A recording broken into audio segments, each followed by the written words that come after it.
Hello and welcome. You're watching India Ascends. I'm Gaurie Dwivedi. Let's get you the big stories that we are tracking in this show. First up, India and Taliban upgrade diplomatic ties. India all set to reopen its embassy in Kabul. The move allows India to gain strategic access to Iran and Central Asia, even as Pakistan loses leverage and gets checkmated in the region.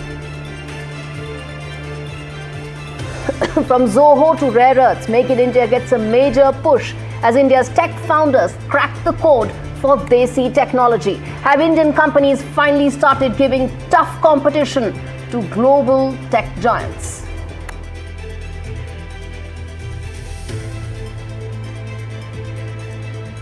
Donald Trump administration is planning to go beyond the initial shock of $100,000 of mandatory fee and impose additional immigration restrictions on how employers can use the permit of H-1B and who qualifies for it.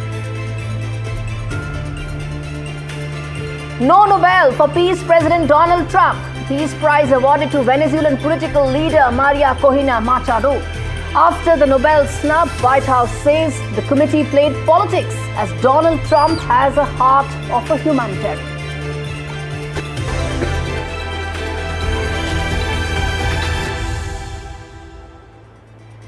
Our top story on the show this week, viewers. Make in India has had it's something that started with a huge bang 11 years ago. Along the way, it has met its fair set of criticism. But tonight we talk about how far it has actually come. There's been criticism about it being largely about assembling, restricted to a few sectors, not enabling and spurring innovation in R&D. Well, answer to all of that is coming from the likes of Zoho, a unicorn based in small-town India, taking on the biggest tech giants globally. Bootstrapped, not PE or VC funded, Zoho has been profitable, balancing the ultimate balance, profitability with sovereignty. The key aspect of its success, now can it take on global corporations with much deeper budgets in the long run? This report tells you why 11 years later, after its launch, Make in India has truly and finally arrived.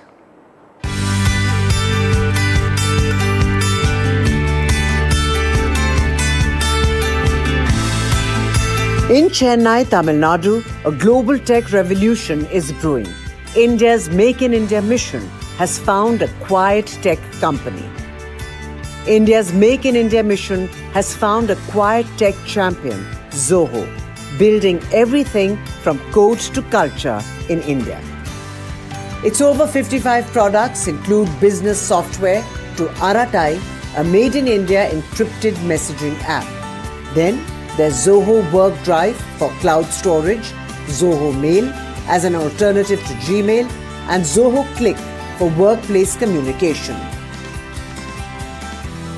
All built directly by Indian engineers.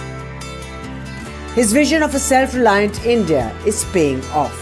Zoho now serves over 100 million users in 150 countries, all without foreign investors or VC funding.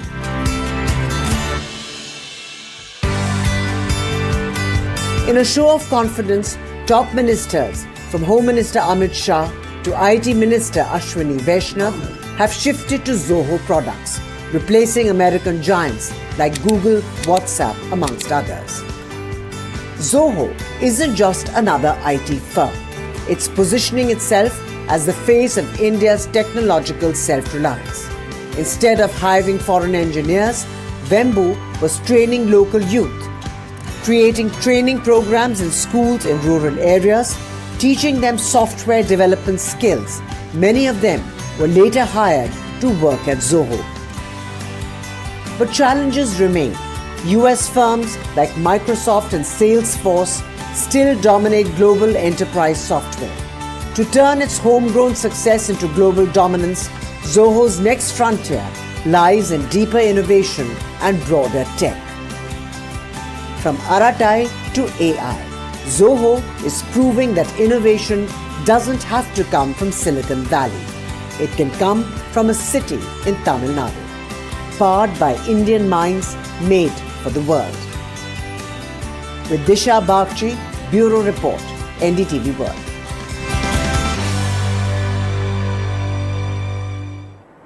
Well, viewers, for Make in India to truly work, you need access to rare earth minerals, something that India has now finally realized it needs to secure after China unofficially banned rare earth minerals. Now, from exploration to mining, there is a push to have indigenous technology and desi companies to develop a secure supply chain. And that, I think, is the other aspect of Make in India that can truly give it the kind of push that it needs. There is over a 7,000 crore rupee plan to ensure that rare earth magnets can be for India in a secured way. India is already the third largest rare earth reserve air country, and the National Critical Mineral Mission ensures that there is self-reliance for India going forward. And can it be the ultimate alternative to China is the larger question. And there has to be focus on building mining as well as refining capabilities. And in a world increasingly defined by resource competition, India's rare earth mission could well become the next frontier of its Make in India success story.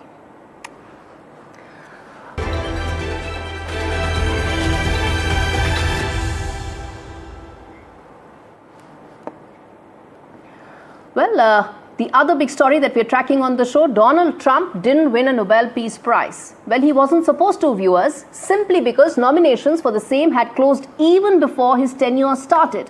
But the way he campaigned, so did his office, his MAGA base. It almost seemed that heavens would fall if the peace president did not get the Peace Prize. And in fact, Donald Trump spoke about it just hours before the Nobel Peace Prize committee declared the winner. Listen in. And I've stopped 8 wars, so that's never happened before. But they'll have to do what they do. Whatever they do is fine. I know this. I didn't do it for that. I did it because I saved a lot of lives. Now, in his mind, it is the ultimate frontier that he wants to conquer, and the validation that Donald Trump really seeks. But an American president that gets fixated by the prize that is seen as a left bastion is probably the reason why it's being coveted so much by the MAGA base. But viewers, for the sake of world peace, Donald Trump must get a Nobel. And I'll tell you why. Because the Peace Prize is now about quid pro quo. Take Ukrainian President Zelensky, who said if Donald Trump gives him Tomahawk missiles, then he will give him a Nobel Peace Prize recommendation. So essentially, help him start a World War III, and then there will be a Peace Prize recommendation. Russians haven't said so in that many words, but they would have similar expectations maybe. Now, the propensity to respond to quid pro quo is not unique to the US president, but for it to be so blatantly used and be so obvious is the key differentiator.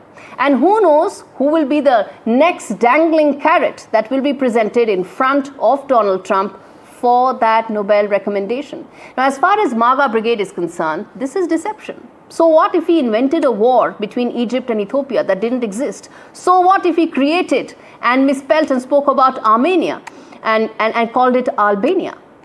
Now, it's not about how many wars he has ended, because in his mind he's ended 8, maybe 9, maybe even more wars, which is far from the case. Yes, he did end the Israel-Hamas war and finalize a peace formula for which he would be given credit. Recognition that will come only next year. But till then, brace yourself for more meltdown that will happen in Trumpland. Why do I say so? Well, White House has already said that Donald Trump has the heart of a humanitarian, and it was politics that ensured that he didn't get the ultimate Peace Prize.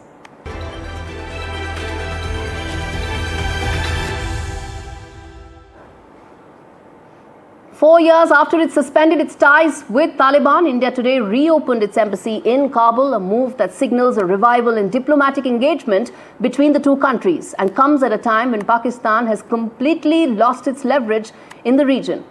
Now, Pakistan, in the midst of this and ahead of that crucial meeting, did what it does best, which is it bombed parts of Afghanistan to ensure that those talks were derailed. That didn't happen. It's a separate matter that Pakistan is dealing with its own set of issues that are only rising, people on the streets being one. Now, India has been an aid partner, a humanitarian partner, and an infra partner for Afghanistan, all of which the Taliban government needs.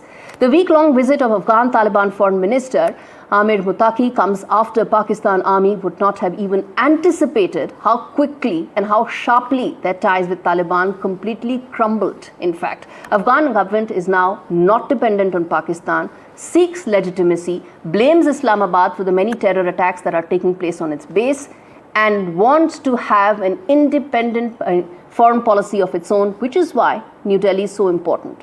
And as Pakistan loses its relevance, is checkmated, India will gain access to Iran, the Central Asian countries as well. It will focus on building deeper bridges to address its biggest concern, which still remains security threats.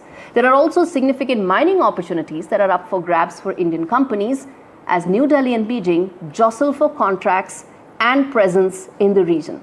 As far as Pakistan is concerned, well, there's only one word: irrelevant.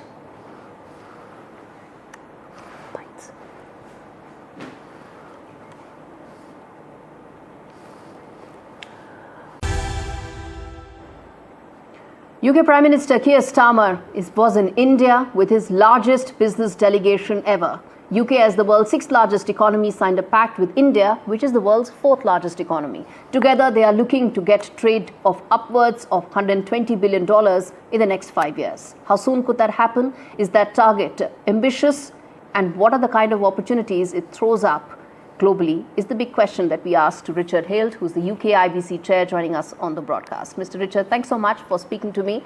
Let me start by asking you, sir, you've had quite a tour in the last couple of days. UK has been one of the countries that have witnessed one of the highest number of millionaires exiting. This is a pact that's very important, not just for India, but also for the UK as well.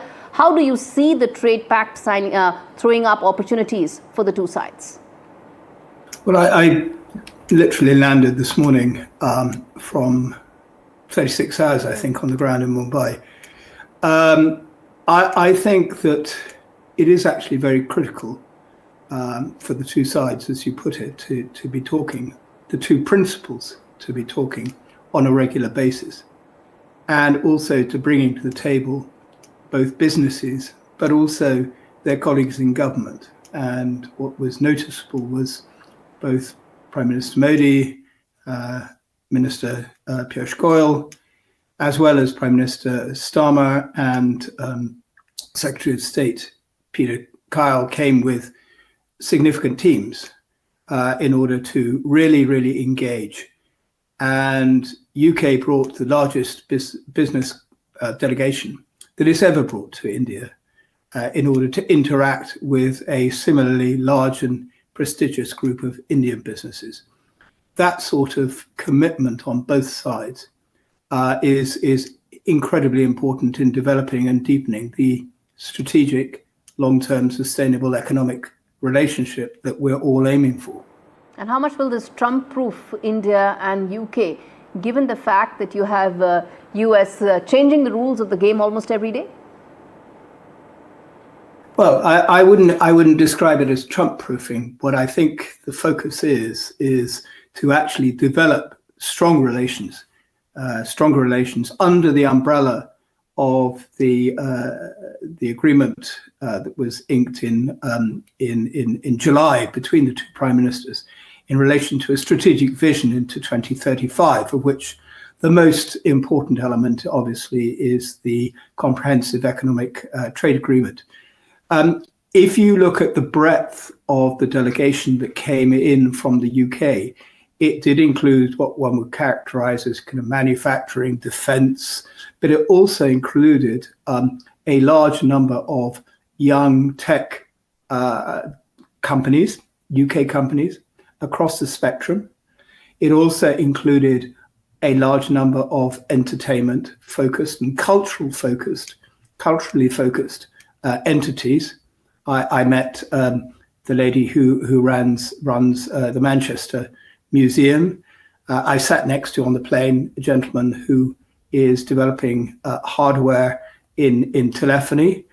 I talked to somebody who was in the satellites sector from the UK as well, and also a surprisingly but encouragingly large group of universities.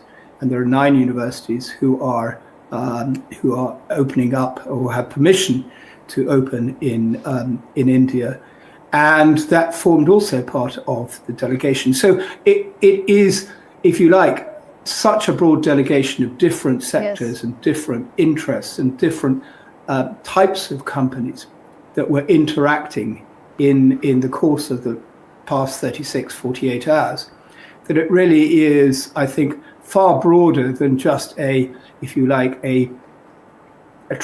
reaction to Trump. It's something that is absolutely strategic. Of course, it will be much more than that. And I think universities will be a very key component of India-UK trade relationship. Quickly, sir, $120 billion trade target by 2030, modest? Or do you think this is the best that the two sides can do right now? Look, I don't have a crystal ball. But what I would say is I'm really encouraged by the fact that the free trade agreement is a very flexible instrument. Yes, it is has targets in terms of reductions of tariffs in both the Indian goods going into the UK and UK goods going into India. But if you look beyond that, that is important in itself.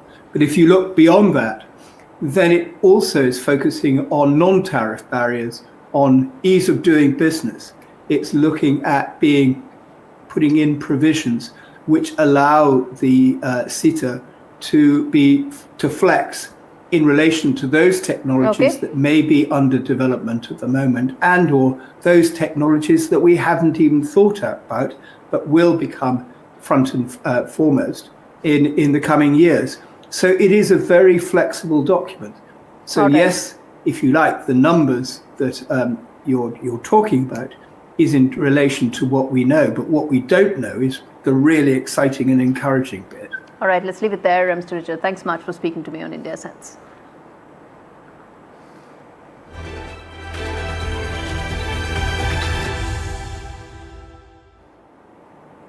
Well, Khalistani terror is something that has found roots across the world in several critical countries. And now India is stepping up against that, raising the issue with two very important countries, UK and Canada. This week, Prime Minister Modi raised the issue of Khalistani extremism during a meeting with his British counterpart, Keir Starmer, emphasized that radicalism and violent extremism have no place when it comes to democratic societies. But it's not just with the UK, with Canada as well. This is an issue that India has raised. Canadian Foreign Minister Anita Anand will be in India. K-terror will be a very crucial and a very important part of those discussions. India has upped the ante against terror. It has in fact made it very clear that countries that support, fund or help any of these Khalistani terror organizations in any way, India will call them out. And they can be anybody. Now let's list out what exactly have been the kind of instances that have taken place, the growing K-terror threat, and where all it has happened. In the UK, in September, the Gandhi statue was defaced by anti-India graffiti. In March, there was pro-Khalistan protest that disrupted Dr. Jaishankar's visit. In Canada, there were attempted arson attacks at the Ontario cinema. In September, Khalistani outfit threatened siege against the consulate. This is a pattern, as I said, this is not country specific, and which is why this needs to now be addressed at the highest levels. Prime Minister Modi has done so and will continue to do so from a government point of view. July and August saw multiple shootings at Kapil Sharma's cafe, Caps Cafe. In the US, the Baptist temple was defaced with anti-India slogans. Likewise, in June as well. Australia saw similar instances where Khalistani protests disrupted Defence Minister's visit. Likewise, last year as well, they did so. They disrupted the India-Australia test. The idea and the template is very clear. It's the same template that's running country after country. Calling it out is the larger point, and that's exactly what New Delhi is doing right now.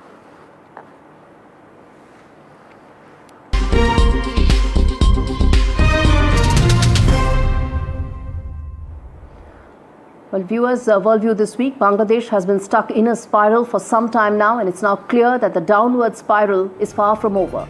With Mohammad Yunus's interim government now becoming Hasina 2.0, well, that's the fear that many are having. UN bodies say the regime now has many similarities with the one that the students ostensibly overthrew last year. Human Rights Watch has said that Bangladesh's interim government is increasingly using the recently amended counter-terror law to arrest alleged supporters of the deposed Awami League government. That was the exact same charge that Yunus had levelled against Sheikh Hasina.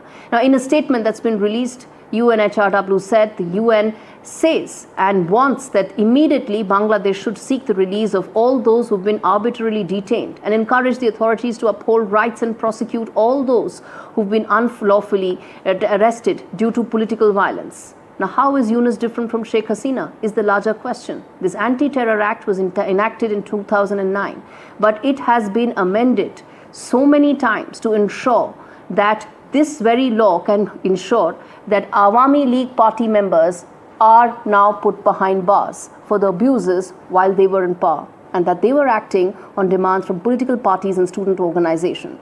Bangladesh Editors Council warned that the amendments to the Anti-Terror Act would curtail people's freedom of expression, limit the wide scope of freedom of the mass media, which is worrying. The larger point is, how is Muhammad Yunus any different from the government that he had overthrown, or the students had overthrown last year?